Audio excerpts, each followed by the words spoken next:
Hello, sweet listeners. You just tuned in to the NetSuite Podcast. I'm your host, Kendall Fisher, and on this episode, we've invited back Carrie Augustine, CPA and NetSuite's Software Product Manager for Strategy. You might remember her from our lease accounting episode just a few months back. So she joins us this time to discuss all the exciting developments around NetSuite's cash management functionalities, like banking integrations, the auto cash application, and utilizing machine learning for cash forecasting, some of which are already rolling out in the 2020 Release 1, with much more to come. Augustine dives into the importance of such capabilities, noting automation, controls, and real-time visibility, and why they're so important for overall business strategy and success. Tune in for all of this and more.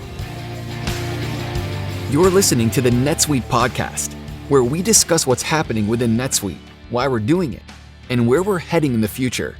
We'll dive into the details about the software and the people at NetSuite who are behind all the moving parts.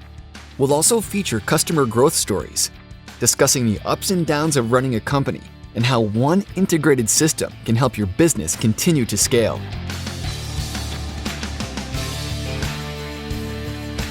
Before we get into this episode about cash management, we want to thank our sponsors over at the Second City. It turns out the phrase corporate entertainment doesn't have to be an oxymoron. Second City Works, the B2B side of the world-famous comedy mecca, the Second City, crafts events that are interactive, educational, and totally hilarious. Whether you're planning a leadership summit, a sales meeting, an association conference, or you just need to show your team a good time, the top-tier comedy pros of Second City Works brings your information to life and will make your audience laugh till they learn. Visit secondcityworks.com to learn more.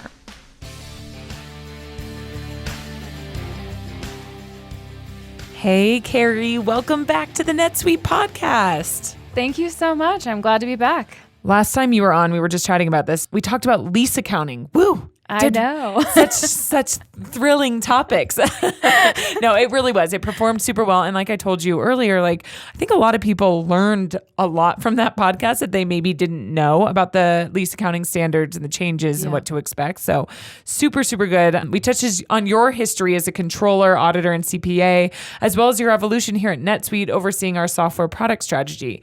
So today, we're going to dive into the new cash management capabilities NetSuite is rolling out in the 2020 Release 1. Yeah. But before, more thrilling. I know you're really excited about this, so am I.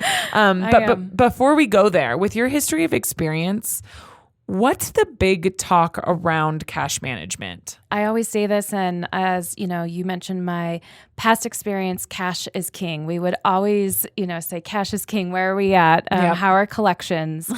So in the past couple, positions that I had before NetSuite, one was a smaller organization, and we constantly had to manage our cash position. And it was a very cash-centric company because, frankly, we just didn't have a lot of cash. It was really tight.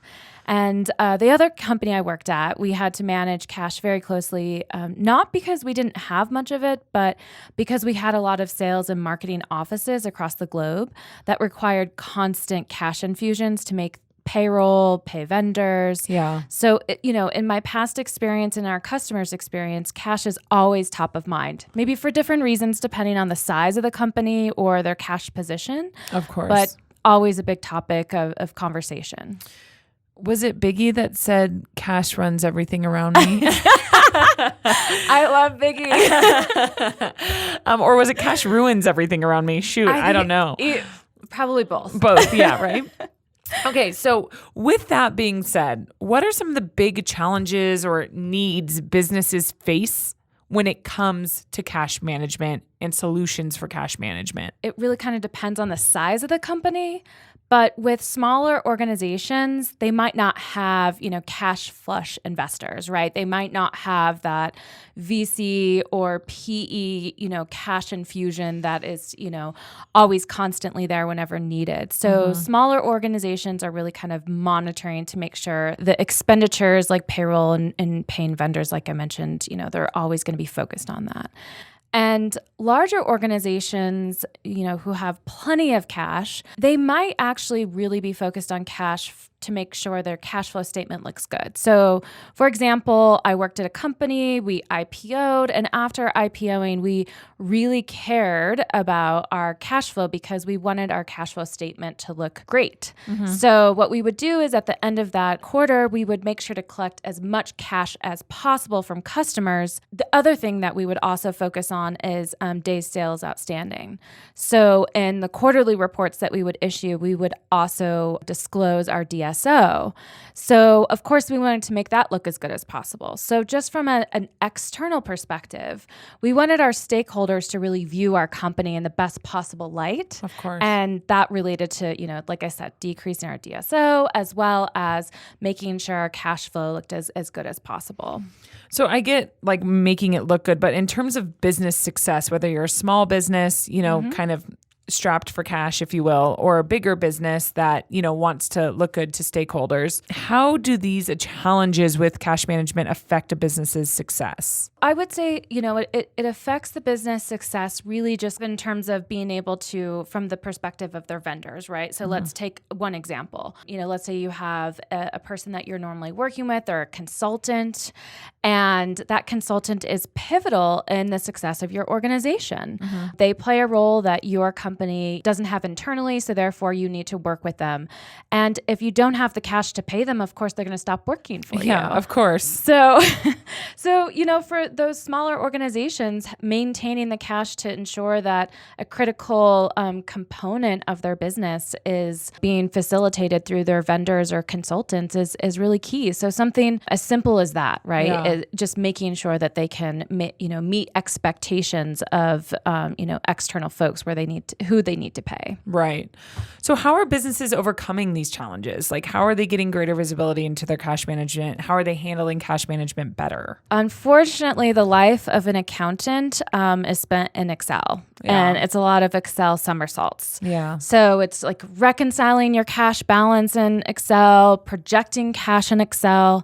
I mean, it's just really a quite manual process for a lot of people, unfortunately. I'm sure you know this all too well. Oh, I know. As I'm saying it, my stomach hurts because I'm like, those Excel. days. Yeah. So cash management solution would be the key, right? Yeah. And what would a cash management solution have, and how would it help these businesses overcome those challenges? What would accountants look for in a solution like that? First is really just automation. So as I talked about, getting out of Excel, automating many things, recording transactions, reconciling bank balances, making sure that you're automating the payments to vendors. So just anything around automation. And then, secondly, are related to controls. As companies grow and they're looking to potentially IPO, that's where they really need to make sure that they have the proper controls in place. Right. And in terms of looking at an organization, what's most risky? Cash mismanagement. Yeah. You don't want to have improper controls where an employee is faking as though they're paying a vendor when actually they're just paying themselves, right? Right. So thinking about the controls in place and how people may be, doing something that is improper, Right. You want to make sure that's in your financial application as much as possible. Well, and segregation of duties, obviously, especially if you're IPOing, but financial information in general needs to be extremely secure, for a multitude of reasons, and having that control over who can see what is extremely important. Yeah, exactly. You want people to be able to do certain things, and you want that security in the roles of the employees that you have in your financial application, for sure. Yeah. And then the third is real-time visibility. So in terms of what people really, really want, they need that real-time visibility into the cash position and forecast. So with all of this being said, what's included in the 2020 Release 1 for cash management? What's really exciting is that in 20.1, we're going to be rolling out bank connectivity for North America. And this will include a little over 1,200 banks. And simply the easiest way to describe this is NetSuite will supply the integration to the banks. And so you'll just have to log into NetSuite, go into your admin console, and put in your banking credentials in NetSuite. So your username and password. it will just look like you're logging into your bank, Right. but it's embedded in NetSuite, and this will allow for integration with the bank. So your bank statement that would be coming, into NetSuite today via an import at the end of the month, you can actually get this via the integration that I just described with banks. So the entire purpose of this integration in 20.1 is for bank reconciliation. So getting that bank statement in to do that reconciliation. So, and that's more efficient. Absolutely. Yeah. Less room for error. Very much so. Okay. Yeah. Yeah. And it also gets back to what we just touched on was visibility, right? So as I mentioned earlier, at the end of the month, that's typically when people are pulling in their bank statement Right. and realizing throughout the month there was, some transactions that were missed. So pulling that bank statement in at any point in time throughout the entire month and allowing for that on-demand, reconciliation and that cash balance is really important for visibility purposes. Right. Allows you to close your books easier, quicker. Yeah. Yeah. Yeah. And then the one other thing that we have is an enhanced user interface, making it much easier for accountants to see what's been matched or what needs to be matched.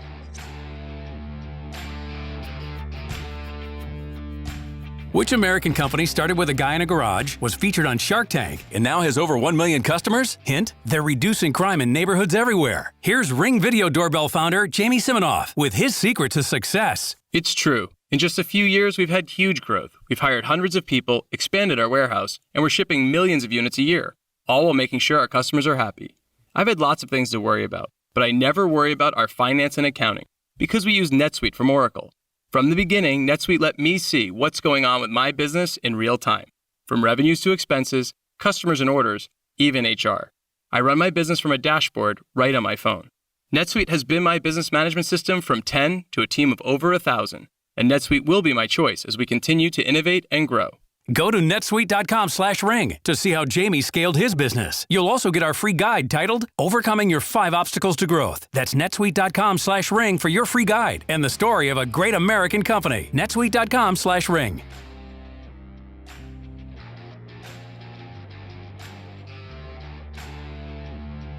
How does this address our customers' needs? What sort of impact will it have on our customers moving forward? This will be important for minimizing the close. A lot of folks are looking, to NetSuite for many reasons, but what comes up all the time is minimizing close.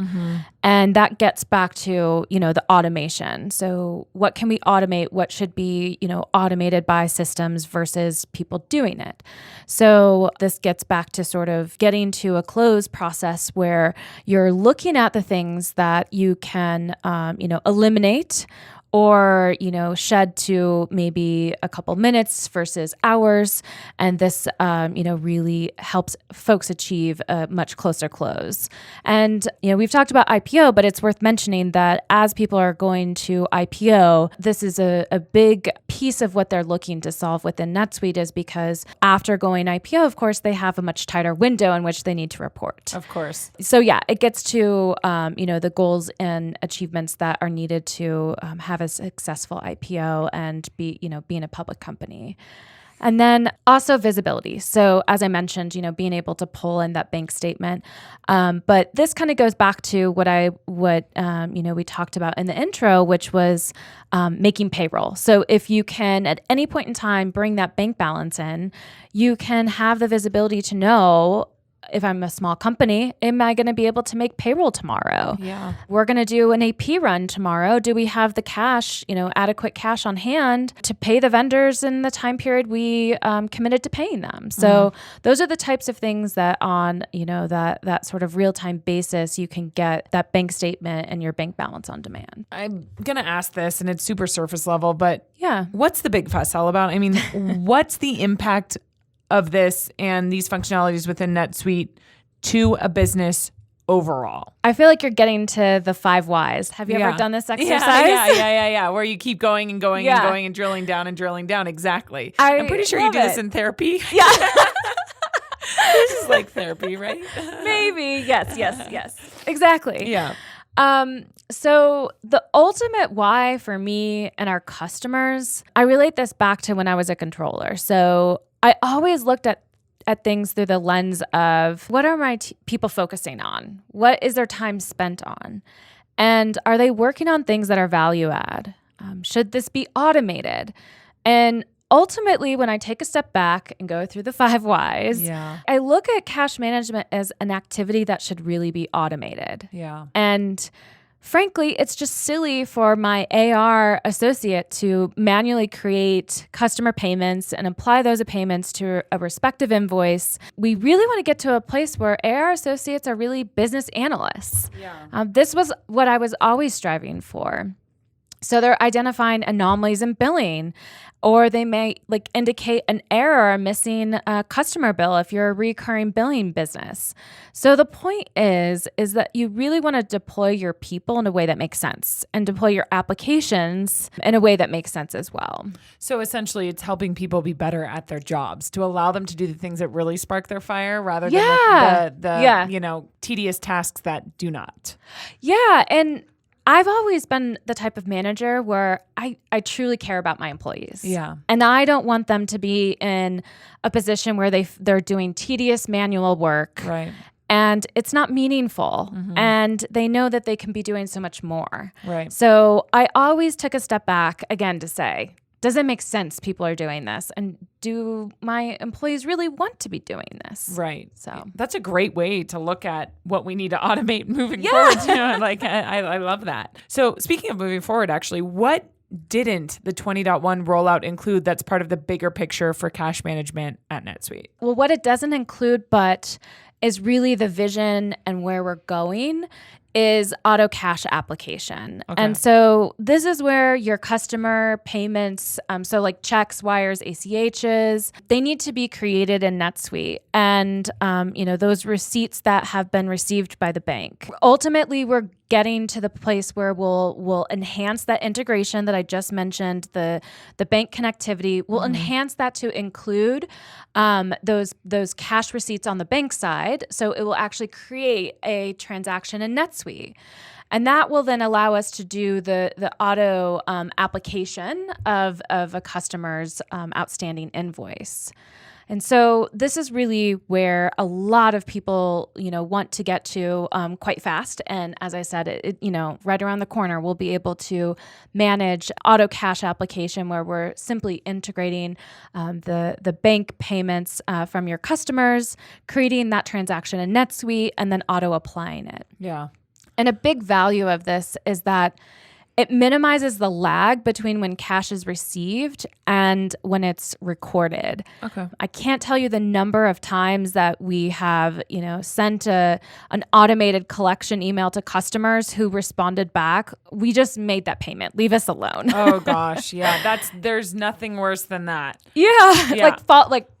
Pretty much annoying your customers when they've already made the payment. No lie, that actually happened to me at a Pilates class once, and I was like, "Oh, I really?" have never or Pilates, like my subscription to my Pilates classes. Yeah, and it was like they emailed me and they were like, you're late on your payment, and I was like, no, I just got it taken out 2 days ago. I saw it or whatever it was, and they were like, oh shoot, and they did explain. There was like, there's a lag in our system. Yeah, so that's going to cut down on sort of making your customers frustrated with you. Right. And of course, my background is in software, but and that's a recurring business model. So within those software technology companies, there's a high volume of customer invoices. So again, automation is key, right? Of course. There's a high volume. You don't want your people doing that. So going back to the same theme, but that's really where the impact will be for those businesses that have a lot of customer invoices. So that was number one in terms of our vision. Number two is, payments initiated in NetSuite. So these are the payments that are initiated to your vendors. We talked about the example for control purposes, but today with electronic payments, you can initiate a vendor payment from NetSuite. And of course, you can have your approval process will occur in NetSuite today. But once that file is created as a result of the approval, you have to take that file and upload it to the bank. Okay. And, just to get a little bit more in depth here, with professional services, you can transfer that file to your bank server for processing.